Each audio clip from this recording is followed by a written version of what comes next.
Hi, my name is Peter Lowe. I'm a product engineer for Dive Pool Systems.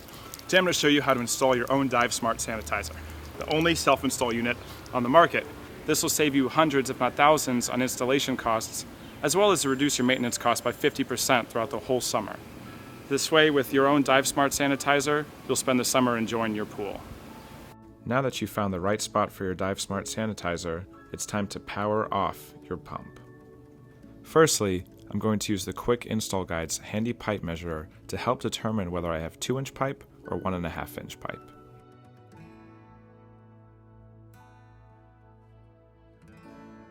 For 2-inch pipe, you won't need the reducers for installation, so use them as a tiny hat, recycle them, or keep them for another project.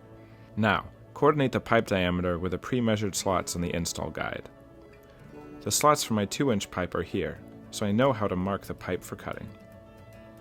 Be careful, double check your measurement, and away we go.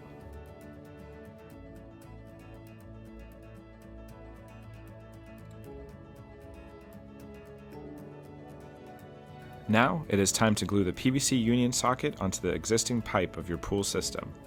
Be generous but not sloppy with the glue.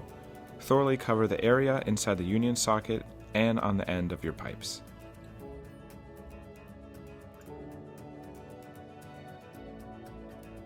Now, connect the two, like so. They should be very snug when you are done. Ensure you hold them there for a moment. Next, we need to wrap the plumber's tape around the device at its threaded ports. This extra thin stuff helps create a leak-free connection between the PVC union and the socket we just added to the existing pipe. Just like the glued socket union, you want to make sure this threaded union is nice and snug on the Dive system. Tighten each side until you can't tighten anymore.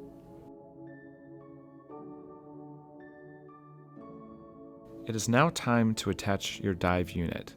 It is very critical that we make sure it is facing the right way. Generally, the arrows will point down the pipe towards your pool, away from the filter, pump, and heater that just push the water through the dive.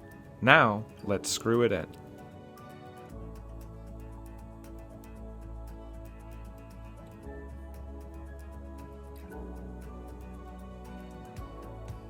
Brilliant! Take a moment to make sure all the connections are tight. After waiting 15 minutes for the glue to dry, turn the pump back on.